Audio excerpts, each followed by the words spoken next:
Sponsored by Southeast Technocrafts Limited.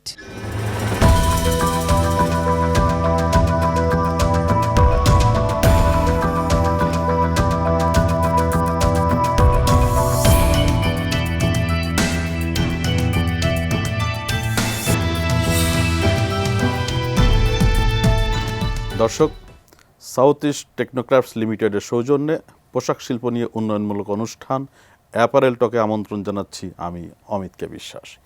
আজ আমাদের মাঝে আলোচক হিসেবে উপস্থিত আছেন mister Debashis Kumar Saha, CEO transform trade limited, এবং জনাব AZM Salauddin, director prime fibres. আপনাদের দুইজনকেই এটিএন নিউজে স্বাগতম। আমাদের আলোচনার বিষয় হচ্ছে বাংলাদেশের পোশাক শিল্পের সাম্প্রতিক সংকট, সম্ভাবনা এবং করণীয় নিয়ে। আমরা আজকে আলোচনা করব মূলত খুব সাম্প্রতিক সময়ে আমাদের যে প্রোডাক্ট ডাইভার্সিফিকেশনের কথা আমরা শুনতে পাচ্ছি, তার ভেতরে যে বিষয়টা বারবার ঘুরে ফিরে আসছে ম্যানমেড ফাইবার। জনাব সালাউদ্দিন, আপনার দীর্ঘদিন ধরে আপনি ফাইবার নিয়ে কাজ করছেন, যে কারণে আমরা এই ম্যানমেড ফাইবারটা নিয়ে আলোচনা করতে চাই। তার আগে আমরা জনাব দেবাশিস কুমার সাহা, আপনার কাছে একটু আসতে চাই, এই যে ম্যানমেড ফাইবার, এইটা ডিমান্ডটা কেন তৈরি হলো আমাদের দেশে এখন? ধন্যবাদ অমিত, আপনাকে এটিএন নিউজকে আরেকবার আমন্ত্রণ জানাবার জন্য। ম্যানমেড ফাইবারের কথাটা এখন একটা বুঝওয়ার্ড মতো আমাদের ইন্ডাস্ট্রিতে আছে, কারণ এটার কারণটা একটু প্রেক্ষাপটটা যদি আমরা লক্ষ্য করে দেখি, যে কটনটা এটা আর সাস্টেনেবল বলা যাচ্ছে না, বিকজ আমাদের যে এগ্রিকালচার ল্যান্ডের জন্য কিন্তু কটনের একটা বড় জায়গা, যেই দেশগুলো আমরা কটন উৎপন্ন করি, বিশেষ করে আমাদের দেশ থেকে ইন্ডিয়া, চায়না এবং পাকিস্তান, আফ্রিকান অ্যান্ড আদার্স কান্ট্রিগুলো কটন উৎপাদন করে থাকে। তো এখানে দেখা যায় যে এই কটন উৎপাদন করতে কিন্তু পানির প্রয়োজন অনেক বেশি হয়, এবং এটা ড্রাই থাকার কারণে ড্রাই জায়গায় উৎপন্ন হয়, অঞ্চল ড্রাই, শুকনো শুষ্ক, কিন্তু পানি ছাড়া এটার উৎপন্নটা হয় না। সো দ্যাট দেখা যাচ্ছে যে যেখানে জলের ব্যবহার বেশি, দেখা যায় যে 1 কেজি কটন তৈরি করার জন্য, উৎপন্ন করার জন্য 20,000 লিটার জল লাগছে। আমরা যদি এখন ওই শুধু পানিটার কস্ট আমরা নির্ধারণ করতে যাই, দেখবেন যে এই পানির দামের তুলনায় কি কটনের দামটা হচ্ছে কিনা। তো এটা একটা বিগ কনসার্ন, এবং যেহেতু ইডেবল এগ্রিকালচার ল্যান্ড কমে যাচ্ছে, সেই ক্ষেত্রে কটনটাকে সাস্টেনেবল প্রোডাক্ট হিসাবে, যদিও এটা কমফোর্ট, এটার জনপ্রিয়তা বেশি, এটা সবসময় আছে, থাকবেও, কিন্তু এই জন্য কাস্টমারদের একটা রিকোয়ারমেন্ট তৈরি হচ্ছে। এখানে একটু ছোটো করে বলি যে কাস্টমাররা কী খুঁজছে এখন, আমাদের ব্র্যান্ডরা কী খুঁজছে। তারা খুঁজে সাস্টেনেবল ম্যাটেরিয়ালস, বলছে ইকো ম্যাটেরিয়াল চাই, ইকো প্রসেস চাই, ইকো ফ্যাক্টরি চাই। 3টে জিনিস হচ্ছে তাদের প্রথম চাহিদা। তারপরে এই 3টে হচ্ছে কি না, এর জন্য তারা সার্টিফিকেশন চাচ্ছে। সার্টিফিকেশনের পরে বলছে যে ইনোভেশন এবং সার্কুলারিটি চাচ্ছে। তো এই সার্কুলারিটির কথাটা যখন আসছে, তখন এই ম্যানমেড ম্যাটেরিয়ালসের প্রাধান্যটা এগিয়ে আসছে, এবং এটার চাহিদাটাও দিন দিন বেড়ে যাচ্ছে, বিকজ মানুষ একটু এক্সপোর্টই হচ্ছে। বিশেষ করে দেখা গেছে যে $250 বিলিয়ন বিজনেস এখন ম্যানমেড ফাইবারের মধ্যে হচ্ছে। তার 60% আমাদের মহিলারা ইউজ করে, লেডিস পোর্শনটা এইটা ইউজ করে। তো পরবর্তীতে আমার যদি আবারও বলার সুযোগ আসে, তখন বলবো যে এই ম্যানমেড ফাইবারের মধ্যে শুধু ফাংশনালিটি কত ধরনের এখন কাস্টমার। তার মানে আমরা যদি বলি যে চাহিদাটা আসলে মানে গ্লোবাল ক্লাইমেটের যে একটা পরিবর্তন হচ্ছে, সেটা থেকেই মূলত এই ম্যানমেড ফাইবারের ডিমান্ডটা তৈরি হয়েছে। এক্স্যাক্টলি। আমি একটু জনাব সালাউদ্দিন, আপনার কাছে আসতে চাই। আমাদের দেশে সাম্প্রতিক সময়ে অনেকগুলো স্পিনিং মিল ডেভেলপ হয়েছে এবং খুব ভালো সুতাও প্রডিউস করছেন তারা। এখন যদি এই ম্যানমেড ফাইবার নিয়ে আমাদের কাজ শুরু হয়, স্পিনিং মিলগুলো কি কোনো চ্যালেঞ্জের মুখে পড়তে যাবে বলে আপনি মনে করেন কিনা? ধন্যবাদ আমাকে ইনভাইট করার জন্য। আজকে সুন্দর একটা আলোচনা, আজকের কারেন্ট একটা issue, man-made fibre. Globally man-made ফাইবারের ডিমান্ড অনেক বেড়ে গেছে। আমরা যদি টোটাল এক্সপোর্ট ভলিউম চিন্তা করি, সেখানে মোর দ্যান 6 বিলিয়ন এক্সপোর্ট সারা ওয়ার্ল্ড গ্লোবালি হচ্ছে, তার মধ্যে ম্যানমেড অলমোস্ট 50%। তো আমাদের দেশ একটু দেরিতে হলো এটার রিয়েলাইজেশনটা বুঝতে পারছে যে ম্যানমেড ফাইবারের গুরুত্বটা কতটুকু। কিন্তু আমরা যদি আমাদের কম্পিটিটরদেরকে চিন্তা করি, চায়না, ভিয়েতনাম, ওখানে কিন্তু ম্যানমেড ফাইবারের গুরুত্ব এবং ম্যানমেড ফাইবারের ব্যবহার অনেক আগে থেকেই শুরু হয়েছে এবং ম্যানমেড ফাইবারটা যেমন ইকো ফ্রেন্ডলি, তেমন এটা বাণিজ্যিক দিক থেকেও এটা অনেক বেশি লাভজনক। এটা ভ্যালুয়েটেড একটা প্রোডাক্ট। আমাদের দেশে স্পিনিংয়ের হিস্ট্রি অ্যাবাউট 50 ইয়ার্স, কিন্তু ম্যানমেড ফাইবারের কনজামশনটা খুব বেশি নেই। কিছু কিছু মিল শুরু করেছে। ম্যানমেড ফাইবারের মধ্যে সবচেয়ে বেশি যেটা গুরুত্ব পাচ্ছে আমাদের এখানে সেটা হচ্ছে যে পিএসএফ, যেটাকে আমরা পলিস্টার স্টেপল ফাইবার বলি। তো পিএসএফের ব্যবহারটা আমাদের দেশে গত 2 বছর থেকে বেড়ে যাচ্ছে। গত 2 বছর আগে যেটা 8.5 বিলিয়ন ছিল নন কটন ফাইবার বলি বা নন কটন ফ্যাব্রিক বলি, সেটা এখন আমাদের অলমোস্ট 18 বিলিয়নে চলে গেছে গার্মেন্টস এক্সপোর্ট, নন কটন গার্মেন্টস এক্সপোর্ট। তো চ্যালেঞ্জেসগুলো হচ্ছে ইনফ্যাক্ট আমরা যেখানে কটন করছি, আপনারা জানেন যে আমাদের দেশে স্পিনেবল কটনটা খুবই কম হয়। আমাদের যে স্পিনিংগুলো যে র মেটেরিয়াল সেটার 98%ই ইম্পোর্ট বেসড, আমরা ইম্পোর্ট করে নিয়ে আসি।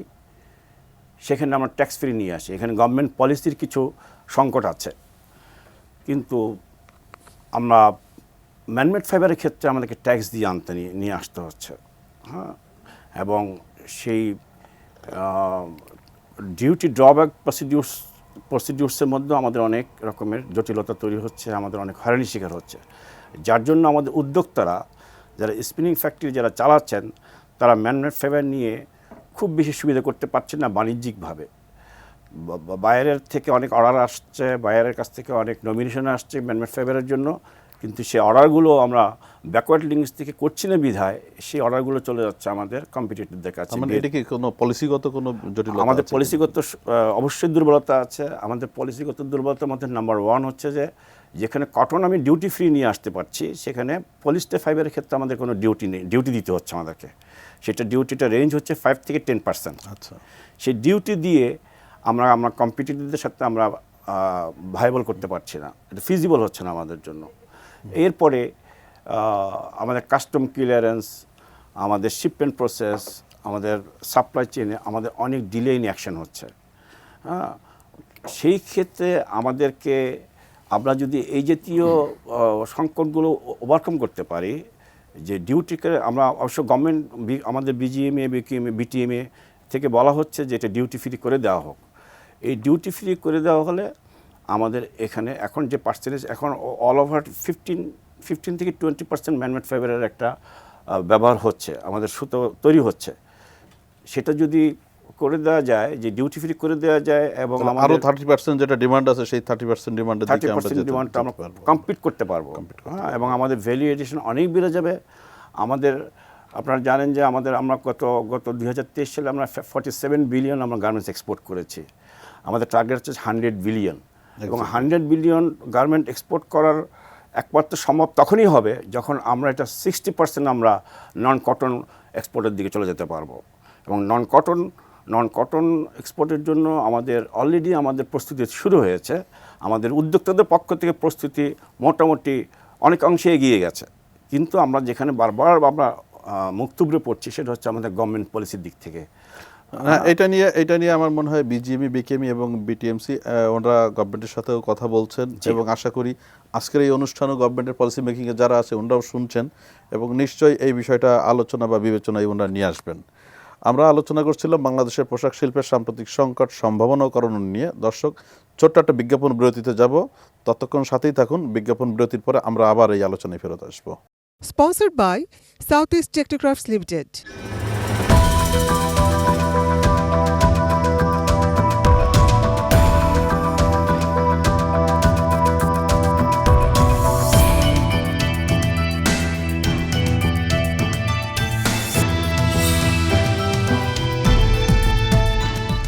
দর্শক, এতক্ষণ সাথে থাকার জন্য ধন্যবাদ। আমরা আলোচনা করছিলাম যে বিষয়টা নিয়ে, ম্যানমেড ফাইবার নিয়ে। আমি একটু জনাব দেবাশিস কুমার শাহ আপনার কাছে একটু আসতে চাই যে ঠিক আছে, আমরা ম্যানমেড ফাইবার নিয়ে যে কথাটা জনাব সালাউদ্দিন বলছিলেন যে 20% সক্ষমতা অলরেডি আমরা অ্যাচিভ করে ফেলেছি। এখন ফাইবার করলাম আমরা, বাট এই যে ফিনিশ প্রোডাক্ট করতে গেলে তো আমাদের যে সাস্টেনেবল যে প্রসেসগুলো আছে সেই জায়গাটাতে আমাদের প্রস্তুতি কতটুকু আছে আপনি কি মনে করেন এখন? Well very valid question actually. আমরা যেভাবে ফাইবারের দিকে এখনও পেছানো, তো প্রসেসের দিকেও আমরা অনেকটাই পেছানো আছি। তবে একেবারে যে কাজ হয়নি সেটা বলবো না, বেশ কিছুটা কাজ হয়েছে। একটু করে বলে নিই যে ম্যানমেড ফাইবারের একটা বড় পোর্শনের ফাস্টেস্ট গ্রোয়িং একটা আইটেম হচ্ছে গিয়ে ভিসকোস। সেই ভিসকোসটা সারা পৃথিবীতে একটা সাপ্লায়ার ছিল এতদিন। এই ম্যাটেরিয়ালটা, এটা সাস্টেনেবল ম্যাটেরিয়াল, লায়োসেল হিসাবে এখন বাজারে আছে। এইটা একটা সাপ্লায়ার যে তৈরি করতো, এখন তার সঙ্গে কন্ট্রাক্টটা শেষ হয়ে যাওয়ার কারণে এখন অনেকগুলো সাপ্লায়ার এটা করতে পারবে। এটা এখন 10 মিলিয়ন টন, 2025-এর মধ্যে 10 মিলিয়ন টন এই ফাইবারটা এখন বাজারে প্রয়োজনীয়তা আছে, এবং এটার গ্রোয়িংটা এরকম ফাস্টেস্ট আছে। Viscose fibre. এবার যদি ভিসকোস ফাইবারটা আসে, তাহলে এটার এই 50টা ফ্যাক্টরি, 50টা প্রডিউসার হবে অল ওভার দি ওয়ার্ল্ড, যেহেতু এটা রেগুলেশনটা উঠে গেল। এর মধ্যে প্রায় 15 থেকে 20টা এশিয়াতে হবে। তাহলে এটার সম্ভাবনা আমাদের দেশের জন্য এটা একটা সম্ভাবনা আছে। কিন্তু ফ্যাব্রিকটা যখন আমি করে ফেললাম, তো ফ্যাব্রিকটা করে ফেলার পরে আমি যখন ডাইংয়ে যাব, তো ইকো প্রসেস চাইছে। তো ইকো প্রসেসের জন্য কিন্তু ইকো ইকুইপমেন্টসও দরকার হবে। সেই ইকো ইকুইপমেন্টসে এনার্জি কম লাগবে, ডাইস কেমিক্যালস কম লাগবে, বিশেষ করে পানি কম লাগবে। এটা তো হচ্ছে সাস্টেনেবল ইকো প্রসেস, ইকো ফ্যাক্টরির জন্য, যেহেতু সার্টিফিকেশনগুলো পরবর্তীতে ওনারা চাচ্ছে। তো সেই ক্ষেত্রে কিছু অটোমেটিক সাস্টেনেবল ডাইং মেশিন বাজারে আছে, যেমন ডাইকো বলে একটা মেশিন এখনও বাংলাদেশে আসেনি, হাইলি সফিস্টিকেটেড মেশিন। সেটা বলছে যে very less chemical or without chemical, CO carbon dioxide দিয়ে ডাইং করবে, এবং সেই ডাইংটা ড্রাই ডাইং। তো তাতে করে জলের ব্যবহার থাকবেই না, কম থাকবে কিংবা থাকবেই না। তাতে করে যেহেতু যখন আমাদের ডাইং প্রসেসে কী হয়, যখন আমরা ডাইং করি তখন ভেজাই, তখন আবার এটাকে শুকাই, ওইরকম এনার্জি লাগে। তো সেই প্রসেসগুলো মানে দুইবার এনার্জিটা হচ্ছে। তো এখানে সফিস্টিকেসিটা ম্যানমেড ফাইবারের মধ্যে কিছু ফাংশনালিটির দিকে যাচ্ছে। যেমন আমি বেশ কয়েকটা ফাইবার নিয়ে কাজ করছি, ডেভেলপ করছি, রিসার্চ করছি। যেমন আমরা আগেতে অ্যান্টিমাইক্রোবায়াল, ফাঙ্গি, ব্যাকটেরিয়া, তারপর ইউভি প্রোটেকশনস, এগুলো কেমিক্যাল দিয়ে করতাম। এখন ম্যানমেড ফাইবারটা এমন করে তৈরি করছে যে এই ফাইবারের মধ্যেই ইনবিল্ট কন্টেন্ট দেওয়া গেলে ওইটাকে আর কেমিক্যাল দিয়ে করতে হচ্ছে না, যে কেমিক্যালগুলো হার্মফুল ছিল। আচ্ছা, সেই হার্মফুল কেমিক্যালগুলো পরবর্তীতে দেখা গেল পার্মানেন্ট হয়েছে, কিন্তু সাস্টেনেবল হয়নি শরীরের জন্য। কিন্তু এখন ন্যানো টেকনোলজি আসছে কিছু, জিঙ্ক টেকনোলজি এসছে কিছু, এগুলো নিয়ে ফাংশনালিটির জন্য এরকম প্রস্তুতির দরকার। তো এই প্রস্তুতির জন্য ইকো প্রসেস, ইকো মেশিনারিজ দরকার হবে। সেই ক্ষেত্রে ওই ধরনের long tube conveyor belt machines, তারপরে ইকো ডাইং মেশিনস, কেউ বলছে নাইট্রোজেন দিয়ে ডাইং করা, কেউ বলছে কার্বন ডাইঅক্সাইড দিয়ে ডাইং করা, এই জিনিসগুলো নিয়ে আমাদের চিন্তা করতে হবে। আমি আরেকটা ইন্টারেস্টিং ব্যাপার বলি, ফাংশনালিটিটা কোন দিকে যাচ্ছে, সাস্টেনেবিলিটিটা কোন দিকে যাচ্ছে, এবং সার্কুলারিটিটা কোন দিকে যাচ্ছে। একটা প্রোডাক্ট তৈরি হচ্ছে কোলাজেন। কোলাজেন হচ্ছে একটা প্রোটিন, ওইটা বোভাইন, তারপর পার্সেন্ট কোলাজেন থাকে, যেটা অ্যানিমেল থেকে হয়। তো যেহেতু অ্যানিমেল কোলাজেন খুব একটা পিউরিটি থাকছে না, তখন ফিশ থেকে সি মিল্ক ফিশ বলছে, সেই sea milk fish under the water very deep sea weed খায়, আমরা সবাই জানি। এই সি উইড খাওয়ার জন্য এই ফিশটা এন্টায়ারলি ওই তার আঁশ থেকে শুরু করে এন্টায়ার ফিশটার মধ্যে কোলাজেন মানে কন্টেন্ট থাকে। এখন এই কোলাজেন তো নিয়ে এই আমাদের যে ফাইবারগুলো আছে, মোডাল কিংবা ভিসকোজ আছে, এর মধ্যে ন্যানো টেকনোলজি অ্যাড করে সফিস্টিকেটেডলি ইয়ানটা তৈরি করছে। তা ফাংশনালিটিটা কোন পর্যন্ত আছে? বিকজ যখন আমরা বলছি অ্যাথলেজার টাইপটা স্পোর্টি হিসেবে সবাই কাছে, বিকজ আফটার দি কোভিড মানুষ কিন্তু এখন অ্যাথলেজার পরে অফিস করে। আগে তো হোম অফিস করতো, এখন হোম অফিসটা কমলেও অভ্যেসটা এমন হয়েছে এখন ওই ম্যাটেরিয়ালটা পরে সে অফিসে যাচ্ছে, এবং সন্ধ্যের সময় যদি সে চায় যে এই ম্যাটেরিয়ালসটা পরে সে পার্টিতে যাবে, সে পার্টিতেও যেতে পারছে।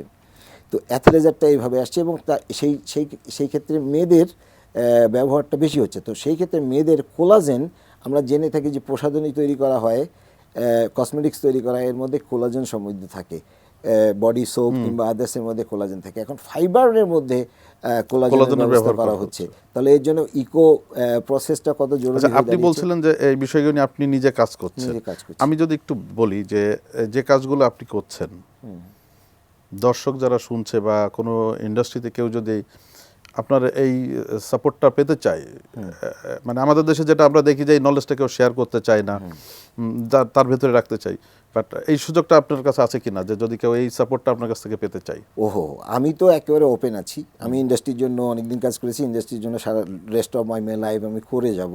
এটা যদি কেউ আসে তো আমি তো এটা করতে চাইবই, কিন্তু দুঃখের ব্যাপার কি এটা নিয়ে আমি গলা শুকিয়ে ফেলছি। ব্যাপারগুলো খুব আমলে নেয়ার প্রয়োজনীয়তা অনেকেই এখনো নিচ্ছে না বা নেবেন। এখন অনেকেই ভাবছে যে এটা একটা ভালো কথা, যারা শুনছেন আমাদের প্রোগ্রাম নিশ্চয়ই কেউ না কেউ হয়তো নিশ্চয়ই যোগাযোগ করবেন। আমরা আসবো আপনার সাথে একটু। জনাব সালাউদ্দিন, আপনার কাছে আবার আসতে চাই একটু। আপনারা যারা ধরেন ট্রেডিং এর সাথে আছেন, আমরা জানি যে আমাদের এখনো পর্যন্ত নিজেদের স্পিনিং থাকলেও কিন্তু একটা বিগ পার্সেন্টেজ অফ ইয়ার্ন আমরা বাইরে থেকে ইম্পোর্ট করে নিয়ে আসি। এই ম্যানমেড ফাইবারের ক্ষেত্রে যখন ম্যানমেড ফাইবারের ব্যবহার আমাদের দেশে ধরেন মোর দ্যান 50% বা 50%-এ চলে যাব আমরা, সেই জায়গায় আপনাদের সম্ভাবনা বা চ্যালেঞ্জ কি আছে এখানে? অবশ্যই চ্যালেঞ্জ এখনও ফেস করছি। চ্যালেঞ্জটা কিন্তু একটা অপরচুনিটি তৈরি করে। আচ্ছা, চ্যালেঞ্জ মোকাবেলার সক্ষমতাও আমাদের আছে। আমাদের যে জায়গাটাতে আমাদের চিন্তা করতে হবে যে দুটো জিনিস, একটা হচ্ছে যে manmade fibre eco friendly sustainability, ওটা আমাদেরকে ওন করতে হবে, আমাদেরকে নিতে হবে কনসেপ্টে। দ্বিতীয় হচ্ছে যে বাণিজ্যিকভাবে এটাকে সফল করতে হবে। তা বাণিজ্যিক সফলতা একটা বড় রকমের টার্গেট থাকে আমাদের উদ্যোক্তাদের, যেহেতু আপনারা জানেন যে এই সমস্ত স্পিনিং ইন্ডাস্ট্রিগুলোতে অনেক বেশি ফাইন্যান্সিং দরকার হয়। হাজার হাজার কোটি টাকার ফাইন্যান্সিং অলরেডি হয়ে আছে। তো আমাদের ম্যানমেড ফাইবারের ফাইন্যান্সিংটা আমাদের দরকার। এখানে নিউ টেকনোলজি আসবে, নিউ কনসেপ্ট আসবে। আমাদের mid level management, high level management, even to extend ওয়ার্কারদেরকে আমাদের টেকনোলজি সম্পর্কে ওরিয়েন্টেড করতে হবে। এটার একটা প্রোগ্রামিং করে ইন্ডাস্ট্রি ওয়াইজ বিজিএমই বিটিএমই থেকে এটার উদ্যোক্তা হয়ে seminar, symposium, awareness build up করে এটাকে বুস্ট আপ করতে হবে। এবং মেশিনারি যে আমাদের এখানে আপনি জানবেন যে কটনে আমরা এখানে গার্মেন্টসের 3টা সেক্টর আছে। একটা হচ্ছে নিট, ওভেন এবং ডেনিম। এবং নিটে কিন্তু আমরা কিন্তু স্যাচুরেটেড। নিটের ব্যাকওয়ার্ড লিঙ্কেজ আমাদের কিন্তু ইম্পোর্টের উপর ডিপেন্ড করতে হয় না। যদিও আমরা ইম্পোর্ট করি, সেটা হচ্ছে যে আমাদের প্রাইস ওয়াইজ আমাদের যখন একটু ভোলাটাইল হয়ে যায় তখন আমরা কম প্রাইসে আমরা বাইরে থেকে সুতা নিয়ে আসি। কিন্তু ইনফ্যাক্ট সুতার প্রোডাকশন অনুযায়ী কিন্তু এই জায়গাটাতে একটু আমার একটা জানার বিষয় আছে যে এই যে বাইরে থেকে সুতা আনলে আমরা কমে আনতে পারছি, বাট আমার দেশে প্রডিউস করে আমরা কেন কমে দিতে পারছি না? জি, ডেফিনেটলি সুন্দর কোশ্চেন করেছেন। এটা নিয়ে আসলে চিন্তা করা উচিত যে আমাদের এখানে যেখানে হাজার হাজার কোটি টাকার ইনভেস্টমেন্ট আছে, সেখানে আমি বাইরে থেকে আনলে তো আমার ইনভেস্টমেন্টটা তো মুখ থুবড়ে পড়বে, এটা চ্যালেঞ্জের মুখে পড়বে। এটা কারণটা হচ্ছে যে আমাদের ফাইবারটা ইম্পোর্ট বেসড।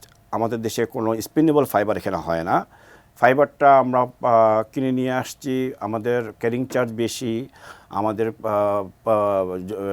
ডিলে হচ্ছে বেশি, এটার জন্য আমাদের কস্ট বেশি পড়ছে। আমাদের ইউটিলিটি যে কস্টগুলো, গ্যাসের প্রাইস গত 4-5 বছর অলরেডি 200% বেড়ে গেছে। আমাদের বিদ্যুতের দাম বেড়ে গেছে, আমাদের আরইবি বলি বা ডেস্কো বলি বেড়ে গেছে। আমাদের আপনি জানেন যে গত জানুয়ারি থেকে আমাদের প্রায় 56% আমাদের লেবার ওয়েজেস বেড়ে গেছে। তো সব কিছু কিন্তু বেড়ে যাচ্ছে। এই বেড়ে যাওয়াটা কিন্তু আমরা আমাদের কম্পিটিটর যারা আছে তাদের কাছ থেকে আমরা অনেক বেশি মুখে পড়ছি, কম্পিটিশনের মুখে পড়ছি। একজন ইন্ডাস্ট্রি এক্সপার্ট হিসেবে ধরেন যে এই যে কস্টিংটা আমাদের বেড়ে যাচ্ছে, জি, তো সেই জায়গাটাই আপনার মানে একদম এক কথায় আপনার মানে এক্সপেকটেশন কি থাকবে গভর্নমেন্টের কাছে বা পলিসি মেকারদের কাছে? গভর্নমেন্টকে অনেক বেশি পলিসি মেকিং অনেক ইজি হতে হবে, বিজনেস ফ্রেন্ডলি হতে হবে। এতদিন পর্যন্ত, এত বছর পর্যন্ত যে প্রতিষ্ঠানটা এই পর্যায়ে এসছে, এটা কিন্তু সম্পূর্ণ বেসরকারি উদ্যোগে এবং বেসরকারির চেষ্টা কিন্তু আমরা আজকে এই পর্যায়ে নিয়ে আসছি। এখন কিন্তু গভর্নমেন্টের একটা পেস্ট্রোনাইজিং দরকার, গভর্নমেন্টের পলিসিগত দিক থেকে, পলিসিগত বিষয়ে আরেকটু আন্তরিক হতে হবে। অনেক বেশি খুব আন্তরিক সুন্দর হতে হবে বলেছেন। আমরা একদম আলোচনার শেষ পর্যায়ে চলে আসছি। জনাব দেবাশিস কুমার সাহা, আমরা যে বিষয়টা নিয়ে আলোচনা করছিলাম এটা আসলে এন্ডলেস, অনেক বড় আলোচনা হওয়ার বিষয়। অন্য কোনো প্রোগ্রামে নিশ্চয়ই আমরা আরও আলোচনায় যাব, বাট আজকের আলোচনাটাকে যদি সংক্ষেপে আপনি এক কথায় যদি আলোচনাটা তো সুন্দর হয়েছে। এখন আমি এক কথায় একটা বলতে চাই কি, যখন সাস্টেনেবিলিটির কথা আসে, ম্যানমেড ফাইবারটা সামনে এসে যায়। এখন যে কোনো প্রোডাক্টের ক্ষেত্রে আমার একটা বলার থাকবে কি, সাস্টেনেবিলিটির স্টেক হোল্ডার কিন্তু শুধু প্রডিউসার না, স্টেক হোল্ডার যারা কিনছে, তারা যারা একদম ব্যবহার করছে তারাও। তারাও। যেমন আমি একটা কথা বলি, আমি একটা প্রোডাক্ট নিয়ে কাজ করছি, সেটা জিন্স হবে, ডেনিম হবে। সেই ডেনিমটা 6 মাস থেকে 1 বছর ধুয়ে ইউজ করতে লাগবে না, না ধুয়ে ইউজ করতে পারবে।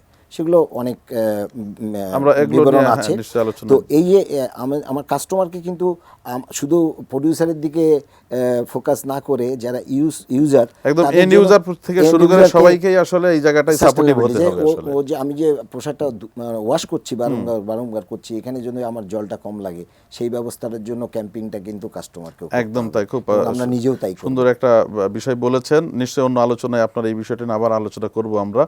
দর্শক, এতক্ষণ আলোচনা করছিলাম বাংলাদেশের পোশাক শিল্পের সাম্প্রতিক সংকট, সম্ভাবনা ও করণীয় নিয়ে। আজকে আমাদের আলোচনার বিষয় ছিল ম্যানমেড ফাইবার এবং সাস্টেনেবল বিজনেস নিয়ে। আমাদের মাঝে দুইজন আলোচক উপস্থিত ছিলেন, জনাব দেবাশিস কুমার সাহা এবং AJDM মিস্টার সালাউদ্দিন। আপনাদের দুইজনকে আবারও কৃতজ্ঞতা এটিএন নিউজের পক্ষ থেকে। আগামী সপ্তাহে অন্য কোনো অতিথির সাথে আবার আমরা অন্য কোনো বিষয় নিয়ে আলোচনা করব। ততক্ষণ এটিএন নিউজের সাথেই থাকুন।